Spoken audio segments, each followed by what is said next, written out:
What you're looking at here is a bracket that looks like it came off of the Titanic, but actually it's off of our Fast Times Camaro project. We're currently in the middle of restoring the taillights. And in this video, I'm going to show you how to restore it. We're going to powder coat it right here in my home shop, and I hope it gives you the knowledge and the confidence to get out into your shop and create a better project car. Stick around.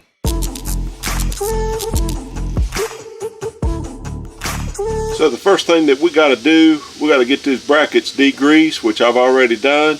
They're in the blast cabinet now. We're using aluminum oxide. Let's go ahead and get the rust and the scale blasted off of them. I'll show you what they look like. Alright, so when it comes to blasting for powder coat, these parts have got to be super clean. You've got to get this metal totally frosted clean with nothing on it at all. Now this particular one here I had to make because the original bracket was just rusty and crusty and was gone. This particular one here is the original bracket to the car, and you could see it's got a lot of pits in it. And even though I've got it clean, I'm going to put it back in the blast cabinet, and I'm really going to concentrate on those pits with the sandblaster and let it just dig into those pits and make sure that there's nothing down in there, because it will haunt us once we actually start the powder coating process. So we're going to go ahead and give it one more final blast, and then we'll be ready for the next step.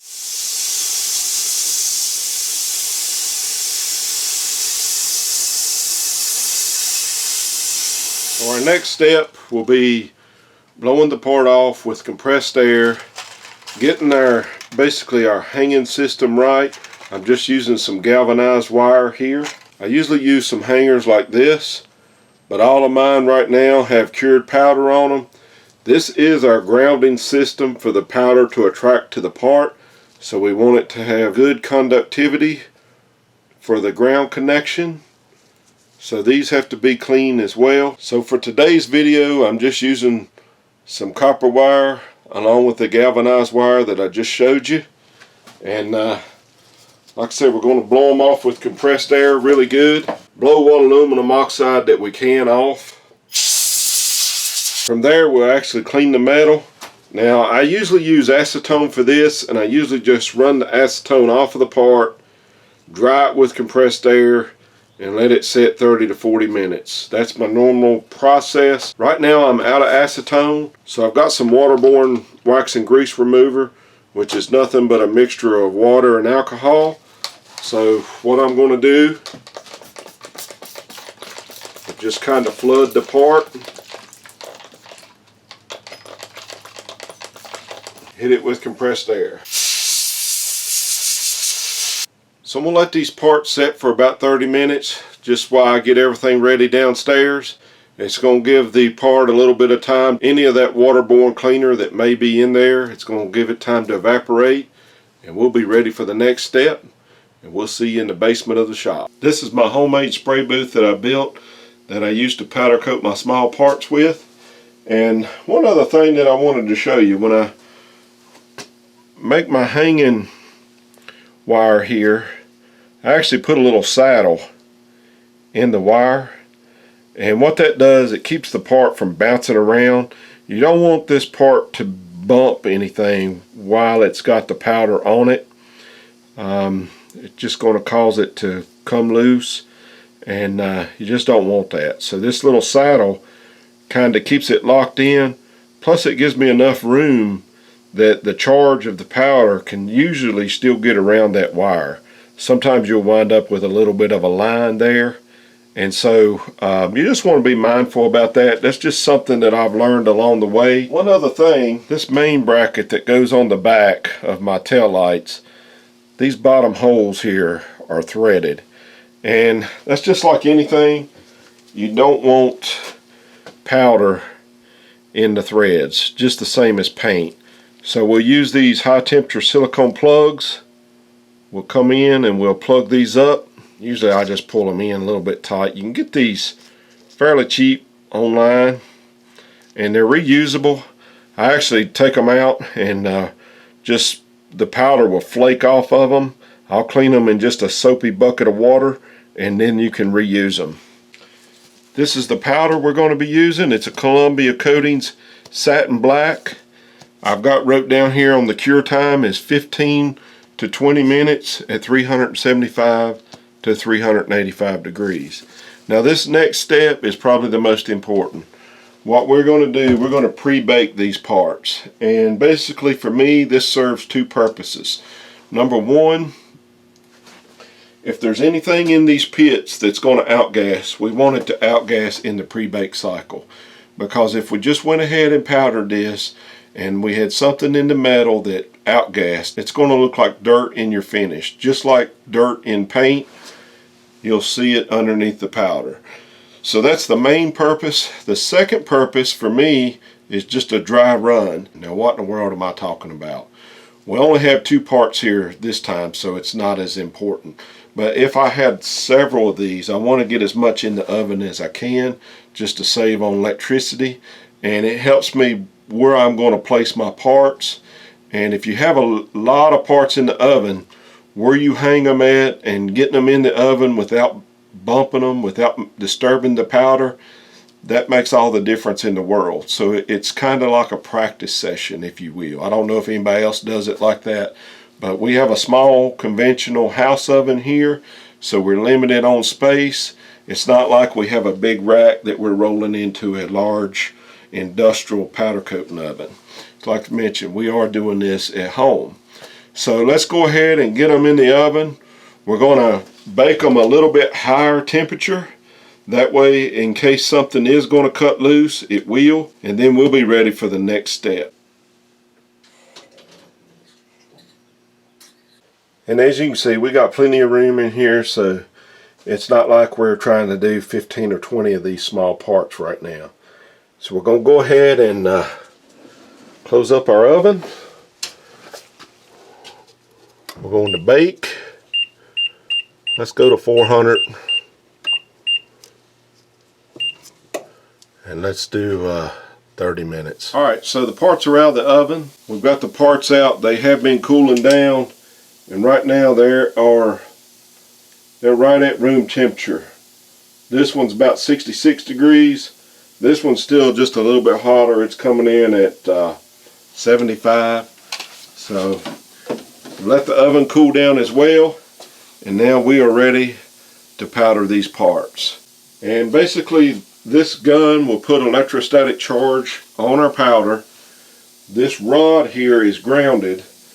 The powder is going to stick to the part, and then we're going to put it in the oven and we're going to bake it. We're going to cure it for the 375 degrees for 20 minutes. As far as meal thickness goes, I'll show you what it looks like before I put it in the oven. It's just something you're going to have to get the feeling for. If you put too much powder on it, the powder is going to stand up. And if you also put too much powder on it, it's not going to flow out right. The longer you can keep this powder in the movable state, the smoother the finish is going to be. If it locks up before it's fully flowed out, it will have an orange peel effect. And if you have too much powder on it, it kind of looks like the outside of a grapefruit. We call that grapefruit peel. But nonetheless, it will look like orange peel. You'll get the feel for it once you do it a few times. But you're going to sit here and watch me do it. I'll show you some things about it. And then we'll get it in the oven and we'll start our baking.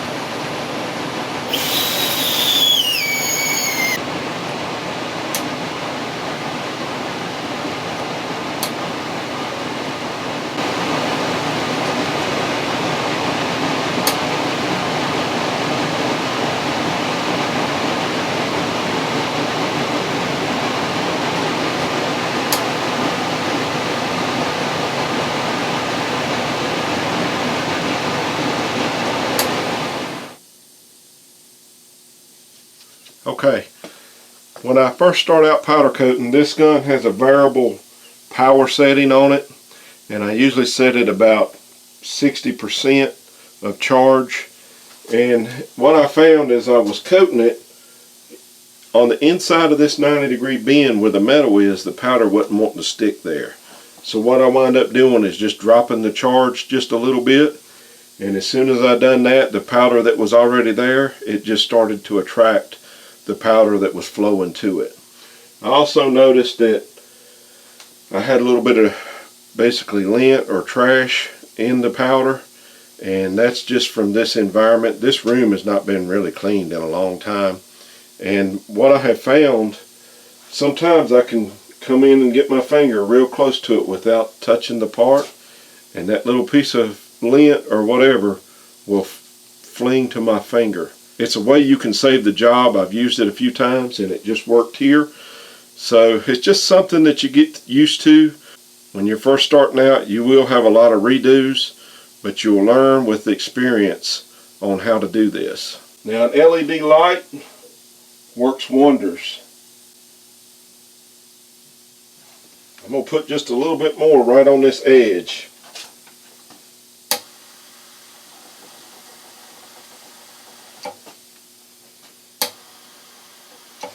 As far as air pressure goes,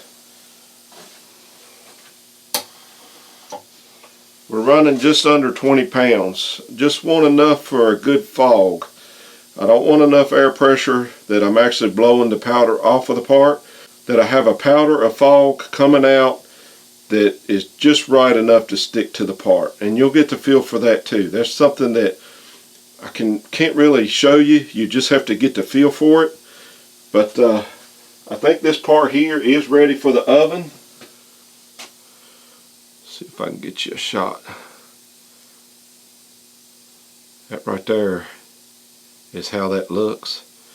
Now usually you will get a hanger mark, and you can take a little bit of enamel, or you can actually take some powder and mix it up with acetone, take a small brush and mark over that.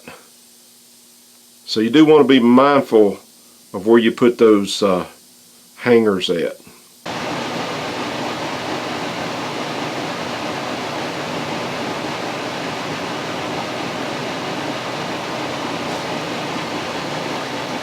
Same thing, you can see in the inside of the 90 there that the powder is not wanting to stick. And like I said, we were about 60 range here on our power. Also, we got an inside 90 there and there that is doing the same thing. So we'll back our power down probably in the 30 to 40 range, and we'll fog it in.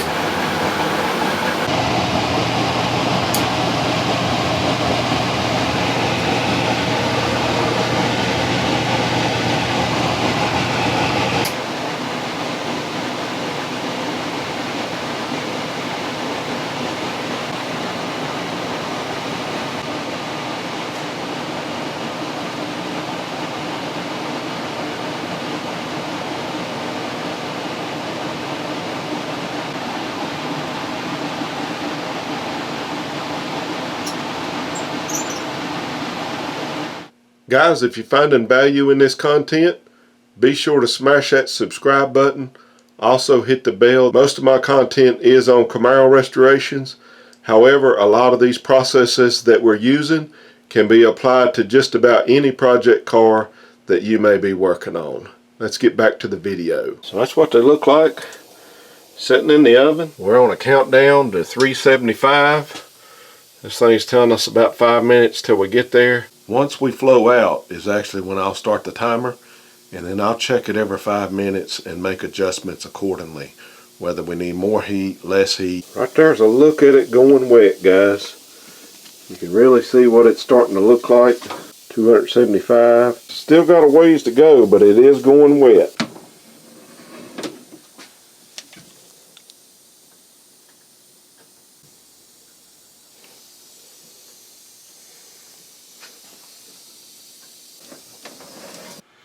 Alright, so we just barely went over by a minute. We were 15 to 20 minutes on this powder, and we have achieved that.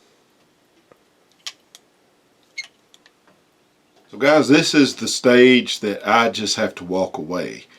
I have messed up more parts right here at this stage. Right when they have finished the cure cycle, I'm anxious to look at them. The part is still hot. You gotta let it cool down. I have some oven mitts over there. I've also taken long needle nose pliers, Tried to get them over here in the booth to where I could look at them while they were still hot. Wound up burning myself, dropping the part. If you drop the part and it's hot, it will mess up the finish. So like I said, we're just going to open this oven door, let it cool, and then we'll be able to handle the parts. We've come this far, there's no reason to get into a hurry now. Hot potato, hot potato, hot potato. Oh, I'm just kidding. It's not really hot. Remember what I said? Let's get these over to the table, see how they turned out.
So guys, for a real rusty part, I dig the way they turned out. That's one of the reasons I went with the satin powder.